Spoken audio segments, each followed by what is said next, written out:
Alexander. Mabilis na naitulak ni Marie ang lalaki. Automatikong namula ang kanyang pisngi at hindi malaman kung paano aayusin ang kanyang sarili. Nagpakayuko-yuko ng ulo para maikubli ang mukha sa kahihiyan.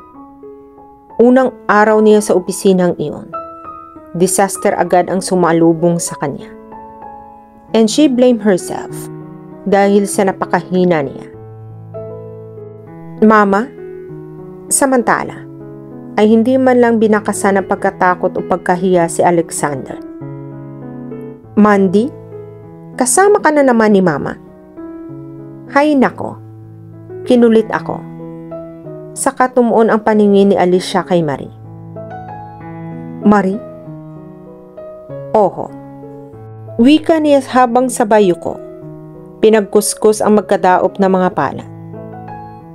Ako nga humama, Alicia.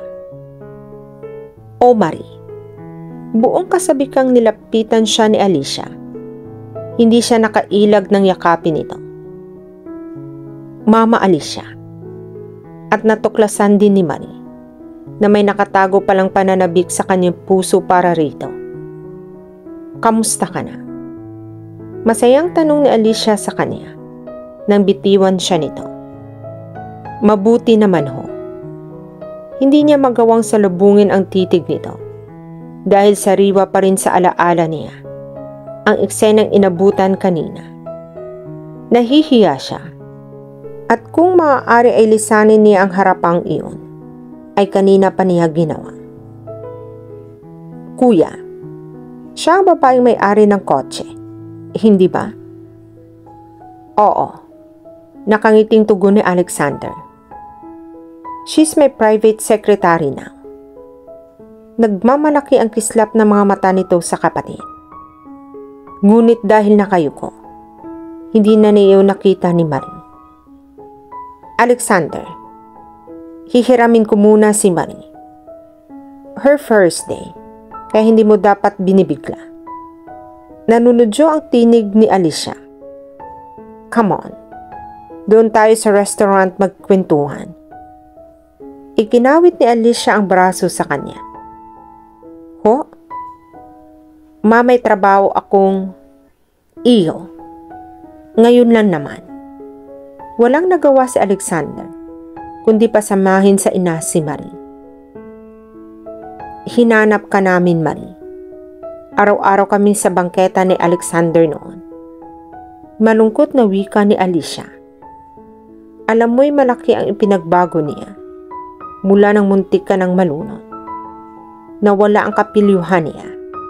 At lagi niyang sinasabi na sana raw ay makita ka namin para makahingi siya ng tawad. Pero hindi ka na namin nakita. Malungkot na wika ni Alicia. Ayon sa mga sidewalk vendor doon, namatay na raw ang inday Mina mo na ang umampun sa iyo. Nagkataon naman na kinakailangan naming pumunta sa Amerika. Kasama ang baby pa na si Mandy. Naroon sila sa isang restaurant ni Alicia. Si Mandy ay nagpaiwan sa opisina ni Alexander.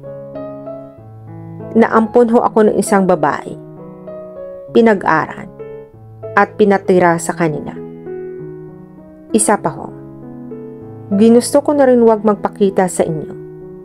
Dahil kay Alexander. Matamis ang ngiti ni Alicia. Bata pa siya noon. At likas na mapaghanap ng pagmamahal. Galit pa rin ka ba hanggang ngayon kay Alexander, Marie? Nag-aarok ang tingin nito. Saglit siyang hindi nakasagot. Paano niyang sasabihin dito na tilang mahinang binura ng halik ni Alexander ang lahat-lahat ng galit na nasa kanyang dibdib. Ngunit ayaw niyang ibaba ang sarili. Sa isip niya, hindi ang tipo ni Alexander ang siseryoso sa isang tulad niya. Baka nga pinaglalaroan lamang siya nito. Na-challenge dahil sa alam nito, ay galit siya, na may motibo siyang gumanti. Marie? Hindi ko pa masasagot. Alanganin niyang tugon. Hindi ko alam kung makakatulong itong sasabihin ko sa iyo. Naramdaman ko ang katuwaan ni Alexander nang sa wakas ay natagpuan kaniya. Hindi nga kami makapaniwala sa ibinalita niya sa akin noong isang araw. Kaya nga narito kami ni Mandy ay para makita ka. Bakit kailangang ikatuwa ni Alexander? Gusto niyang humingi ng tawad sa iyo. Hindi kumibo si Marie. Iyon nga lang kaya ang dahilan ni Alexander. Alauna nang makabalik sa opisina si Marie. Si Alicia ay umuwi na kasama si Mandy na walang ginawa kundi kulitin si Alexander. I'm glad you came. Wika ni Alexander nang bumungad sa pinto ng opisina nito si Marie. Prepare for my dictation. Pilyong ngiti nang ibinigay ni Alexander sa kanya. Yes, sir. Napairap tuloy siya rito. Tinungo niya ang kanyang mesa at dinampot ang naroong pad at sign pen. Sa ilang saglit ay nakadama siya ng kaba dahil naalala niyang wala pa siyang karanasan sa pagkuha ng dictation. Baka pumalpak siya sa grammar. Baka hindi niya masundan ang ididikta nito. Baka, Miss Marie, come here. Hindi tayo magkakarinigan kung nariyan ka sa harap ng mesa mo. No, sir. Malakas ang pandinig ko. Ayaw niya ng pagkakataon na magkalapit pa sila. Hindi na niya yata kilala ang sarili dahil apektado siya sa mga titig nito. Ako ang lalapit o ikaw ang lalapit dito. May halong pananakot ang tinig nito. Walang nagawa si Marie kundi ang sumunod. Naupo siya sa silyang nasa harapan ng mesa nito. Nag-umpisang magdikta si Alexander. Bukod sa fine arts ang course niya. Ever since ay mahina siya sa spelling. Gusto niyang sabihin nito ng malinaw ang mga importanteng detalye nang sinasabi nito ngunit hindi niya magawa. Read it to me. Utos ito matapos ang dictation. Lihim siyang napakagat-labi. Bakit? Tanong nito nang hindi siya kumibo. Ang bilis mo kasing magsalita. Hindi ako sanay ng ganitong trabaho. Napailing ang binata at inulit ang dictation. This time, binagalan nito ang pagsasalita. Marie, wika nito pabalik na siya sa kanyang mesa. Yes, sir. Balik niya rito. Is that your first time? Sa dictation, sir. Sa paghali. Namula si Marie at naningkit ang mga mata. Lalong naging pilyo ang kislap ng mga mata nito. Hindi ka kasi marunong tumukon. Gustong murahin ni Marie ang binata.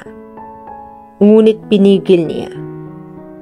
Tila kasi guni-guni niya ang halik na pinagsaluhan nila kaninang umaga.